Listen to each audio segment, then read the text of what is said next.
Upper back.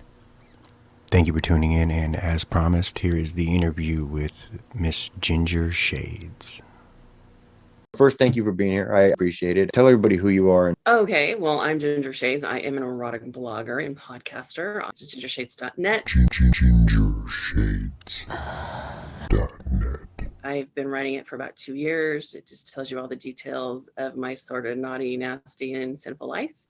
And then I do a podcast on the mancavepodcasting.com network called Ginger Shades Experience, a risque soiree. I talk about anything from, dildos to butt plugs to, reverse cowgirl to come flying orgasms. Yeah, that's what I do.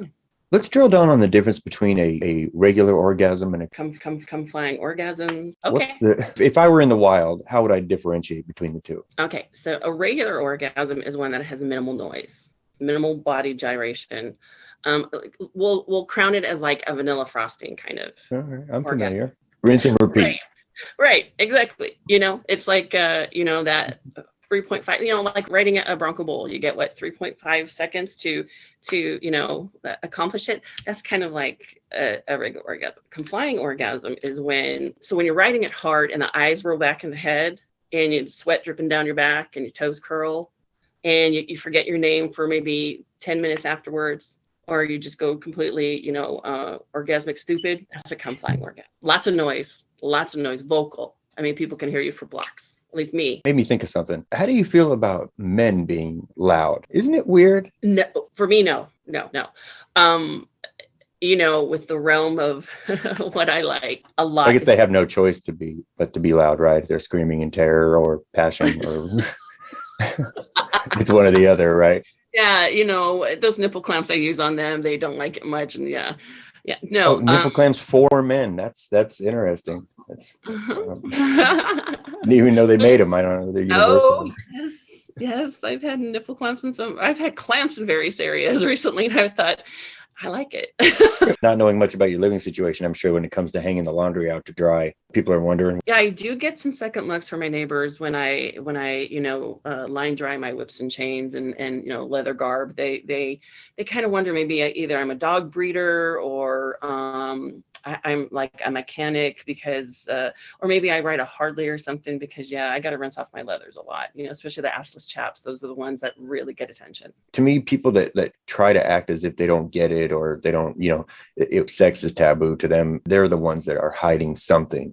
I mean, that's the way I feel. You sound like you're very experienced in this. There's more to this. Tell me more. So this is what I believe. And if you go to my blog and read my very intro blog, gingershades.net, called Done with the Shame Game. So I knew for a very long time who I was sexually. I've known since the age of 9. That's when I started masturbating.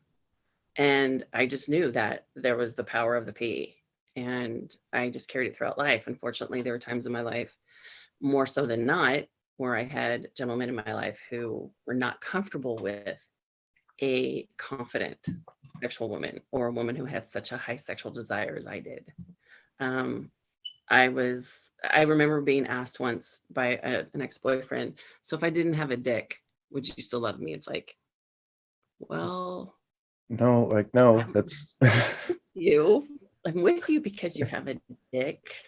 If you didn't have one, I'd be masturbating all the time. So this is a perplexing question. So, but I've also had gentlemen in my life who said that, like, because when they found out I had like sex toys, I was labeled a whore or a slut or a weirdo or a freak, or, oh, I knew you had these and you're cheating. It's like, this is the thing when women have sex toys. Number one, we get off.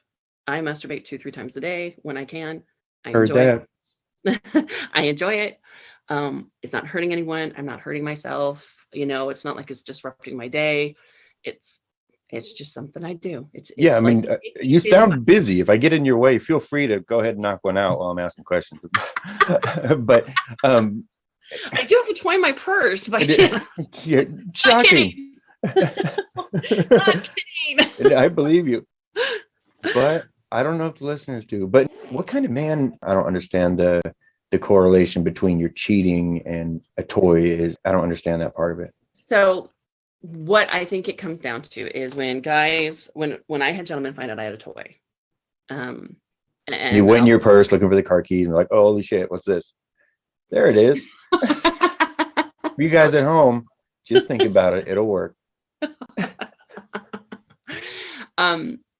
I think It's it's the biggest fucking thing I've ever seen. No, I'm just kidding. one of the smaller ones. This is one of the smaller ones.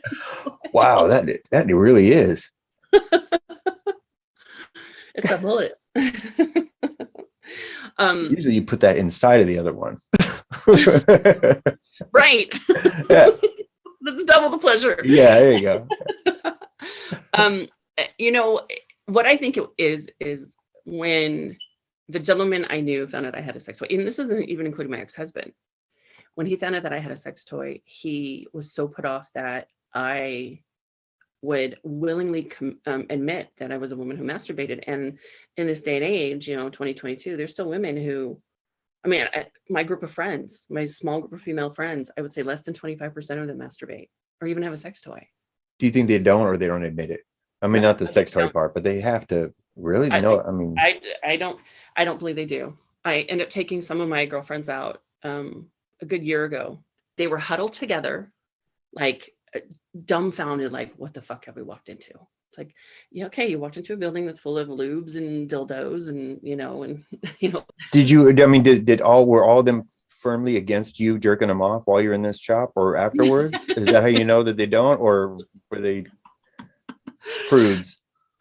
So my lesbian friend had to walk out. She couldn't do it. She's like, I'm sorry, I just can't. I'm so I mean, if uncomfortable. anybody's gonna walk out first, it's gonna be the lesbian. So that makes sense. But I was shocked. I'm like, really?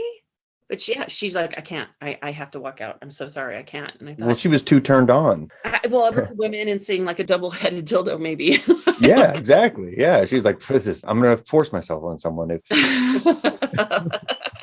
On the first floor was like the apparel and some of the silly, playful stuff you see at bachelor and bachelorette parties, and lubes and lotions and powders and edible panties, that kind of shit. And then you went up to the floor that had like the dildos and vibrators and the butt plugs, and then it was the fetish floor. How many floors was this joint? Three floors. Well, this is the one you worked at? Uh-huh. It's been around since 1970. Oh, so the Playboy Mansion has 3 floors. Oh, honey, if I would have been at the Playboy Mansion, I'd be Damn it, I tried to bait you. Didn't work. But I will tell you a story about Playboy, though. I'll listen to it. So, we were walking through it, and this is my playground. I'm comfortable here. I know what I'm looking for. I know what I want. And we're going from, section to section, and oh my God, there's ones that are big, there's ones that are black, there's ones that are purple. Oh my God, it vibrates in very different ways. It's got 12 speeds. It's like, 12th is like, you're invading Ukraine. When you're up to the 12th speed, it's rattling the teeth out of your head. The Putin, yeah. But I was shocked and thinking, I know I'm more sexually adventurous. I know that I am maybe more experienced than these women. I probably have a lot more partners than they've had in their lifetime. But I'm thinking, y'all have had sex, y'all have had children, you have mates. What is the problem? I didn't get it. And so we're walking around, and we go up to the fetish floor. Now, again, I worked at this place. I kind of knew what was there. And there's an inflatable sheep. And it's called the I Love You. And they came running to me, were like, what is this? And I said, it's a sheep. Like, for what? Yeah. They were like mortal. I mean, the color came out of their skin, their face. I'm like, it's ladies, it's a masturbation tool. So finally I got them to decide, tell me what they wanted. They're like, okay, we all want bullets. And I thought, okay, so there's a specific toy I like that it's a very powerful bullet. And it warms up and it's very compact. It's close to the one I showed you, but it's battery powered. This one's rechargeable. So the technology that has changed in sex toys is amazing. From the first toy that I bought, which is called the Steely Dan. The Steely Dan. Steely Dan. Wow. It was a vibrator, and it was just a steel shaft, phallic shaped. It didn't look like a dildo. 2 double D battery. Oh, that's heavy. I'm telling you, dude, I wore out. Thank God for Costco because I went through batteries I You could know, I've been looking for a reason to be thankful for Costco. And So I finally get them to pick the bullet. I show them these bullets.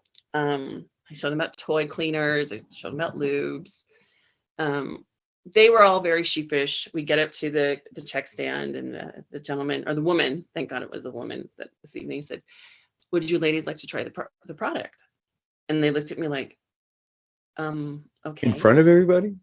Well, and that was like their thing. And so she opens the package, and one of my friends is like, "So where's the bathroom?" I'm like, "You're not going to go masturbate with it. You're going to put it in your hand and feel it." Yeah, you sick fuck. And like it's not, you're going to try it there and go, "Oh, you know what? I don't like it. I want to return it." Yeah. No. Oh, sorry, guys. It took me like 10 minutes. This is not for me. Yeah. I need you to do it in 3.4 seconds. Yeah. So I need to stop light. That's how much time I have. so, but it's just, I think what it comes down to is for the gentlemen I've had in my life, when they found out I had a vibrator, a dildo, or whatever, one guy was completely mortified to the point where our sex life was vanilla. Mhm. Kind of like the wham bam, thank you, ma'am. Let me nut off. I'm gonna roll over and fall asleep. You get to sleep in the wet spot kind of guy. Hell yeah. Yeah. I mean, no. Oh, that's Gonna have to teach you better. yeah. Better. I'm a horrible student. But even though this is your first time on, Yeah. So the what? I have a question from my buddy Evil Mark. I did his show. He's a great guy. He's got a great network of guys over there. You go to evilmark.com and check him out. When you were married, thought of like going back as being traditional, or Yeah, I will never go back and be traditional. so does that mean you are single or you're not single? I am single. For simpler terms to explain it, I am involved. But I'm not married. I do not ever want to be married again. Being divorced, I've had one other relationship that lasted 3 years and was with a magnificent human being. Gay. Sorry. We remain friends. Yeah, I've had friends with benefits, lots of friends with benefits, met some great people. Some I'm still friends with. I don't engage with anymore, intimately, but we're really good friends. I love your openness. I really do. I respect it. You can separate the emotional attachment from the physical. I do think I'm a guy's gal rather than a gal's gal rather than a gal's gal. If Well, that makes sense. indeed. I have 4 brothers, and so being around them, I was very much a tomboy. I was not a girly girl at Shocking. all. Don't get me wrong. I absolutely think the unity of marriage is fantastic. I know that it's not for me. There's people who are great together married. There's people who are great together as boyfriend, girlfriend, or great together living together. I am great by myself, and having the individual I'm engaged with be in his own 4 walls, and we care for each other, and we engage very well. Like what, in like potato sack races, or like what do you guys do Yeah. together for fun? Yeah, we do slip and slide a lot. That's cool. We got to be cold Yeah. right now. We play chess. I let him win a lot at that. He's a thinker. Yeah, You fucking better be, right? to deal with me, he's gonna have to be. Yeah. GingerShades.net. Well, I think like when you're in your 20s, when you engage in sex, it's for the sport of it. Hell yeah.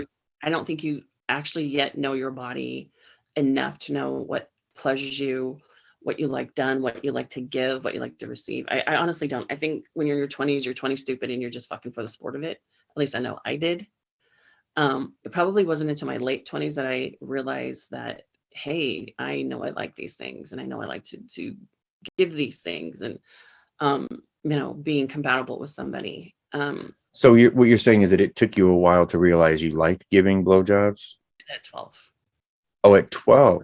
Well, You ain't gonna be laughing in a minute, motherfucker. get flagged by YouTube and the FBI and who else knows. It was the only channel R. Kelly subscribes to, and you took it down. I was just gonna say that. It was R. Kelly. Yeah. No remix to ignition Yeah, here. yeah. Yeah, With no, this, we're turning off the ignition. I don't believe I can fly Yeah, at yeah. all. It's smooth and there's no grind. So you said you were married. So how long were you married for? I'm sorry if I missed that part. I was married for a year and a half. But I was Okay, with him for 12 years, total 12. okay, so for 10 plus years, you were in a, as you described, plain vanilla Yes, physical relationship. very much so. How was the other part of the relationship? Was it fulfilling, and is that what kept you around, or? So, and this is no disrespect to my ex-husband. My ex-husband No, you can had, say his name. I won't tell. oh yeah, let me do that, and Yeah, and then I'll have a court date in about 6 weeks. yeah. Me too. My ex-husband has a genius level IQ, and people who normally have high IQs like that can be socially inept, and he very much was. On top of that, he had a lot of afflictions, and then we had discovered in the time frame towards the end of our marriage that there was some mental illness that was definitely there. I think always, but it was finally like diagnosed. And what about him? Trust me, we both are a couple terrorists short of a jihad, but that so and that let that be a lesson to you fellas. You can be a genius and still not sexually satisfy your woman. So Don't be scared. It's only pussy. Pull down their pants and you spank their ass. You spank that ass, Les. He definitely wasn't sexually confident.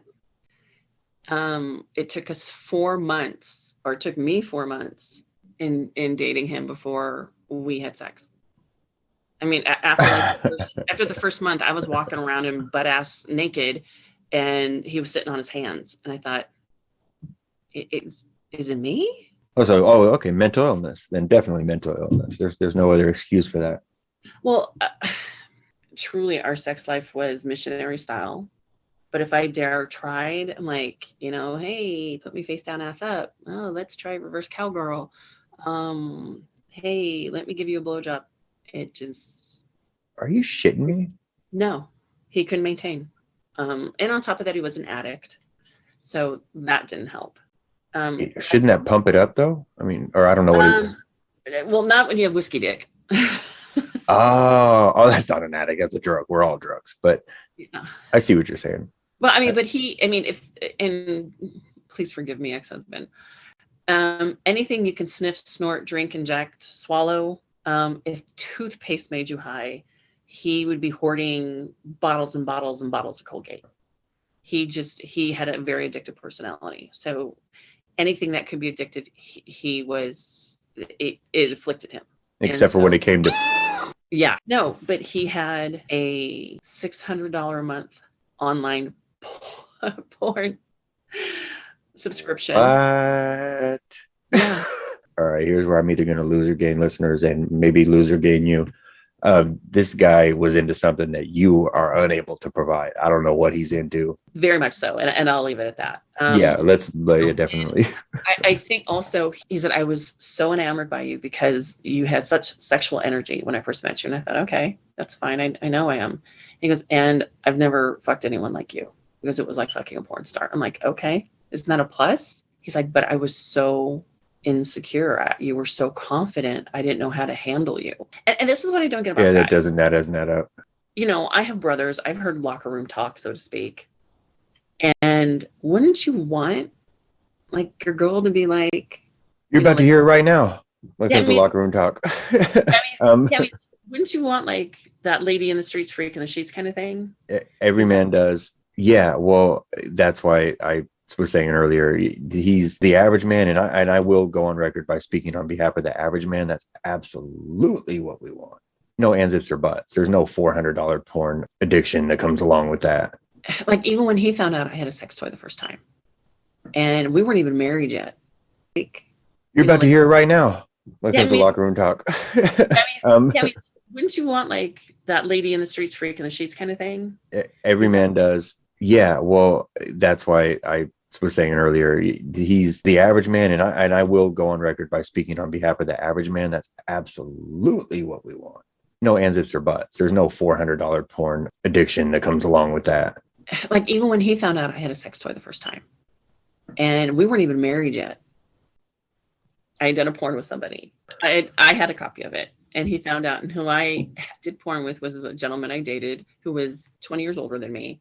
He was a phenomenal human being. He had the most beautiful dick I've ever seen in my life. 40-year-old man doesn't want a 20-year-old. All right, we're going to cut to a clip. Okay. Do you play VHS? I don't know. Yes. By the time this comes out, you bet your ass we will. My first porn was at the age of 11, and my brothers were terrible babysitters, and my parents would be gone a lot. And so I was left in front of the TV with Dr. Pepper and some Doritos and a remote control.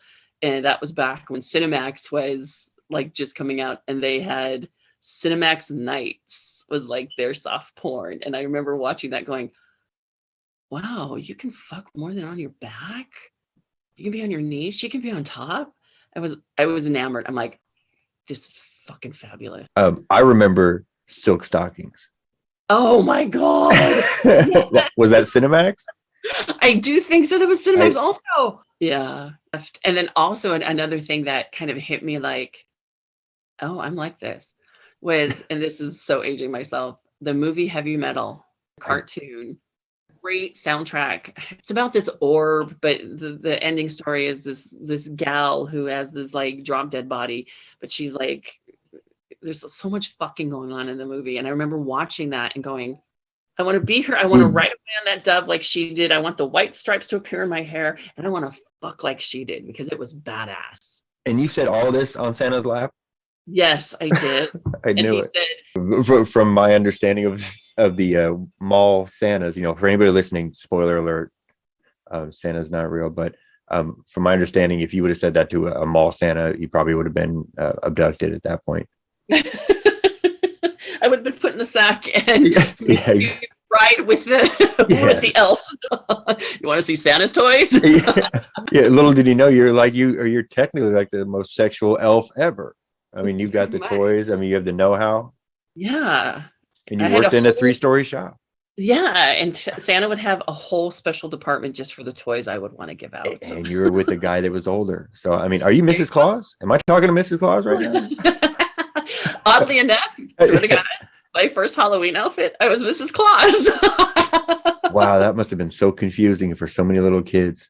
I know, they're like, why is she dressed with a white hair and a red dress? Popular costume back around that time. Oh God, the Pink Panther was big, and that's when the costumes were still the flimsy kind of, I want to say like Spider-Man. You guys aren't going to believe this. Yeah. I saw a Pink Panther and a ghost tag team in Mrs. Claus. Like, it's too early. 2 months to go. I hate it when people try to celebrate Christmas early. Oh, right when it was getting good. I know.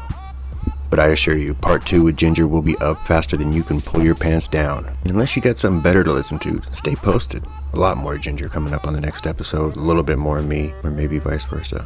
Either way, thanks for listening. Don't do anything I wouldn't do. Or do. And on behalf of Ginger at gingershades.net, thanks for listening.